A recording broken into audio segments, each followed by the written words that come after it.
یہ وقت، یہ دور لمحہ فکریہ ہے۔ بزدل لیڈروں اور ڈرپوک رہنماؤں کے نام ثناء اللہ ثانی المظاہری کا ایک اہم پیغام۔ دو الفاظ حکمت اور مصلحت کے نام پر بہادر قوم کو ڈرپوک لیڈروں نے بزدل بنا دیا۔ جس ملت کا پیشوا اور مقتدی بزدل ہو، اس ملت کا انجام یہی ہوگا جو آج کی تاریخ میں ہو رہا ہے، آج کے دور میں ہو رہا ہے۔ اس قوم کا مستقبل تابناک نہیں، بھیانک، خطرناک اور خوفناک ہوگا۔ اس قوم کا نسل غلامی کی زنجیر میں جکڑ دی جائے گی۔ اس قوم کا بچہ ذلت و رسوائی کی زندگی گزارنے پر مجبور ہو جائے گی۔ ایک مثال کے ذریعے میں اپنے سماجی، ملی، قومی، سیاسی رہنماؤں، لیڈروں، پیشواؤں کو پیغام دینا چاہتا ہوں۔ مثال یہ ہے کہ تیز بارش کی بہاؤ میں ایک اژدہا بہہ کر کنویں میں جا گرتا ہے۔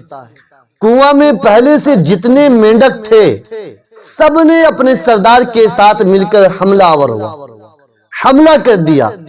اژدہا ہاتھ جوڑ لیتا ہے، کمپرمائز کرنا چاہتا ہے، صلح کرنا چاہتا ہے اور مینڈک کے سردار کو میٹھی گولی دیتا ہے۔ یہ کہتا ہے کہ آپ اپنا شاہی تخت میرے پشت کو، میرے پیٹھ کو بنا لیجئے، اپنا دارالسلطنت میرے پشت کو بنا لیجئے، اپنا دارالحکومت میرے پشت کو بنا لیجئے۔ بس بریک فاسٹ یعنی ناشتے میں مجھے ایک مینڈک دے دیجئے گا کھانے کے لیے، لنچ یعنی دوپہر کے کھانے میں مجھے ایک مینڈک دے دیجئے گا کھانے کے لیے، اور ڈنر رات کے کھانے میں مجھے ایک مینڈک دے دیجئے گا کھانے کے لیے۔ وہ مینڈک کا سردار اس بات پر راضی ہو جاتا ہے کہ میں آپ کی ساری دنیا میں سیر کراؤں گا۔ مینڈک کی دنیا کتنی بڑی ہے صاحب؟ جتنا بڑا وہ کنواں ہے، جتنا بڑا وہ کنواں ہے، اتنی بڑی اس کی دنیا ہے۔ اژدہے کے وہ میٹھی گولی میں آ جاتا ہے، قوم کی فکر کو چھوڑ کر اژدہے کے پشت پر سوار ہو جاتا ہے۔ ایک ایک مینڈک کو اژدہے کا لقمہ بنا دیا سردار نے، ایک ایک مینڈک کو اژدہے کا خوراک بنا دیا سردار نے۔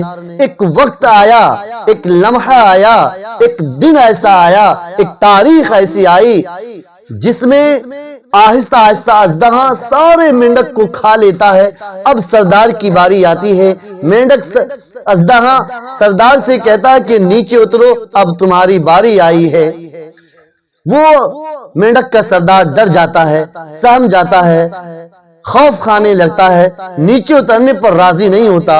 اژدہا اچھل کر اسے زمین پر پٹخ دیتا ہے اور اس کو اپنا لقمہ بنا لیتا ہے، اپنا خوراک بنا لیتا ہے، اپنی غذا بنا لیتا ہے۔ یہ وقت لمحہ فکریہ، یہ بات لمحہ فکریہ ہے کہ یہ وقت کیوں آیا کہ سردار کو بھی خوراک بننا پڑا، غذا بننا پڑا۔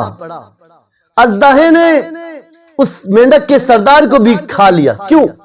اس لیے کہ اس نے اپنی قوم کو بھلا دیا، اپنی ملت کی فکر کو چھوڑ بیٹھا، اپنی عائش کے چکر میں، اپنے عیش و آرام کے چکر میں، اپنی ساری دنیا کی سیر کے چکر میں، اپنے فائدے کے لیے قوم کی فکر کو بھلا دیا۔ ایک وقت آیا، ایک لمحہ ایسا آیا جس میں اسے بھی خوراک بننا پڑا۔ اس لیے اس مثال کے ذریعے سے میں اپنے قوم کے لیڈروں کے نام یہ پیغام دیتا ہوں، یہ میسیج دینا چاہتا ہوں کہ آپ اپنی قوم کی فکر کیجئے، صرف اپنا فائدہ مت دیکھیے، صرف اپنا نفع مت دیکھیے، صرف اپنا نقصان مت دیکھیے، صرف اپنا گھاٹا مت دیکھیے، بلکہ آپ کو اپنی قوم کی فکر کرنی ہے، ورنہ ایک دور آئے گا ایک وقت آئے گا، ایک تاریخ آئے گی، ایک لمحہ آئے گا کہ آپ بھی اپنی قوم کے ساتھ پیس دیے جاؤ گے، آپ بھی اپنی قوم کے ساتھ خوراک بن جاؤ گے، آپ کا بھی نام و نشان مٹا دیا جائے گا۔ اگر آپ اس دنیا میں نہیں رہے تو آپ کی اولاد کو، آپ کی نسل کو نشانہ بنایا جائے گا۔ اس لیے میں اپنی قوم کے رہنماؤں کے نام یہ میسیج، یہ پیغام دے رہا ہوں، آپ لوگ میری ہیلپ اور مدد کریں کہ میری قوم کے لیڈروں تک یہ میسیج جانا چاہیے، قوم کے لیڈروں تک یہ میسیج پہنچنا چاہیے۔ جو ہمارے سماجی، سیاسی، ملی، قومی لیڈر ہیں، ان کو میں چند باتیں کہنا چاہوں گا کہ اگر آپ سماجی، سیاسی، قومی، ملی لیڈر ہیں تو آپ کو ٹیپو سلطان کا کردار اپنانا چاہیے، نواب سراج الدولہ کا ہمت آپ کے اندر ہونی چاہیے، بہادر شاہ ظفر والی جرأت آپ کے اندر ہونی چاہیے۔ کچھ ہمارے پیشوا، کچھ رہنما ہمارے ایمانی رہنما ہیں، روحانی رہنما ہیں، دینی رہنما ہیں، ملی رہنما ہیں، سماجی رہنما ہیں۔ ان رہنماؤں کو، ان پیشواؤں کو میں یہ کہنا چاہوں گا کہ ملک کی شانتی کے لیے، ملک کے اتحاد و اتفاق کو برقرار رکھنے کے لیے، ملک میں امن و امان کو بحال کرنے کے لیے آپ کو حاجی امداد اللہ مہاجر مکی کا کردار اپنانا ہوگا، مولانا جعفر تھانیسری والا کردار اپنانا ہوگا، مولانا فضل الرحمن خیرآبادی والا جرأت اپنانا ہوگا، مولانا قاسم نانوتوی، مولانا عبدالرشید گنگوہی، محمود حسن دیوبندی، ان تمام رحمہم اللہ کے کردار کو اپنانا ہوگا، ان کے مشن کو اختیار کرنا ہوگا۔